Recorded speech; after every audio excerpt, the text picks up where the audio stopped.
Hello everyone, it's Carrie, and today I have these beautiful stamp sets from the Hedgehog Hollow August box.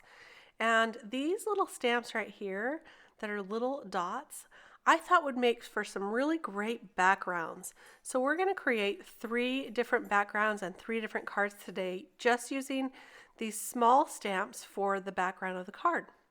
So I have here some inks in a rainbow of colors, and these are Catherine Pooler inks, which I really love. They have a different kind of ink pad, and so they really give quite a bit of ink onto your stamps. So I thought it would be fun to try these out with an acrylic block.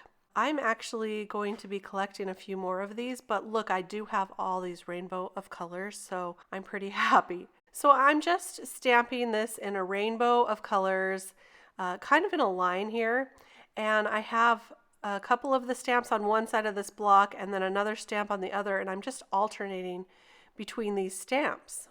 Before I go into the orange color, I'm making sure to clean off these stamps really well so that I don't get contamination. Although I've heard that with these Catherine Pooler inks, you don't have to do that.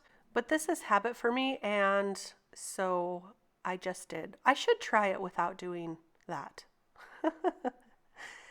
Anyway, moving along, I have some beautiful morning light coming in and shining through my window here. So that's what those little light dots are. It's kind of fun to work in my studio in the morning. We're going in now with the Tiara, which is a beautiful yellow. And I'm just going to continue on in this manner until we get all the way down through the green and the blue and finally to the purple. Doesn't this create just a fun, happy background? I really love it. So for the next background, I thought, how about just doing a plain black dotted background? So I'm using my VersaFine Onyx Black ink, which is my favorite black ink for a crisp black impression. I use this a lot for my sentiments and just when I want to get a really good black impression. But this is a pigment ink, so you want to make sure you let it dry before you touch this so you don't smear it. I might know a thing or two about that. And the last background that I wanted to create was using these Wow embossing powders from the kit from last month. So this is the July kit, I believe. I will double check on that and have it linked below. But this kit had the 4 different colors of embossing powders. Here I'm just going to be using 3, and I'll do this in kind of separating this card into thirds, and I'll treat that with the embossing buddy bag so that I don't get the embossing powder sticking in between. I'm just going to use the Versamark ink here, which is a sticky embossing powder, and it is kind of difficult to see where you stamp this one. So I stamped a little bit and then I added some embossing powder. I stamped a little more and then I heat set that, and then I went on with the other colors just like that. These colors are really pretty and I think they play nice together too. So here's the background all done and heat embossed, and here's our 3 backgrounds. They are a little bit busy, but don't worry because we're going to be adding some larger flowers. Here's the first card. I am using some of the flowers and this Hey Gorgeous die from Pink Fresh Studio. And those flowers are from this month's kit as well. For this one, I'm using one of the other flowers that I've already colored up with Copic markers.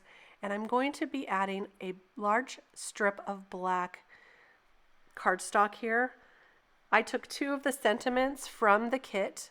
One says thank you and the other says you are amazing. And I went ahead and heat embossed that in white on this black strip so that we have something to break up that background. I think this really helps, especially when you have such a busy background, but with the large floral and with the large black strip of paper, it really works. So I'm just going to finish heat embossing this one with the white embossing powder. And if you get a little stray embossing powder on your black, it's really easy to go in with a Copic multi-liner or a black marker and just kind of cover up some of that stray embossing powder. This didn't do too bad for me today, so I was really happy about that. So I'm just going to put all of this together and then I will cut. Look at the back of this flower. Isn't it pretty? The back's almost as beautiful is the front. I love seeing the Copic markers on the back of the paper. Am I the only one? Anyway, there's that card, and for the last one with the embossing powder spots on the background, I used some of the other flowers that I had already colored up, and this Just Because sentiment strip that I'm going to pop up with some 3M foam tape, and we'll put all of these together on some top folding cards with 110-pound cardstock that came in the kit. So I am turning this over and clipping off the back of those flowers, which is something that's always been difficult for me. I like to keep them whole if I can, but here I went ahead and clipped those so that the cards were completely, had a smooth edge here. So there you have it. There's all our backgrounds with that shine, and I decided that the middle of this flower needed a little more shine to match the Wow embossing powder shine that we had. So I took some Nuvo jewel drops, and this is the limoncello, and I'm putting some drops right in the center. And after I did this, I thought, you know, it needs a little more glitter. You know, that's a confession. Sometimes I think everything needs a little more glitter. So I did bring out some of this glitter from Studio Katya, and I'm going to be adding that just to the centers onto the Nuvo jewel drops while they're still wet. I'm taking my Nuvo spoon here just to get a little bit on each one, and I will let that dry before I tap off the excess glitter. And here are our finished cards. I think they look really beautiful with those backgrounds, and these dots are so fun to play with for a card. So I hope you got some inspiration today, and we'll go and give this a try. Here are a few more videos that you might be interested in, and I really thank you for stopping by today. If you like this video, please give me a thumbs up and consider subscribing, because I'd love to see you again. Thank you so much. We'll see you next time. Bye-bye.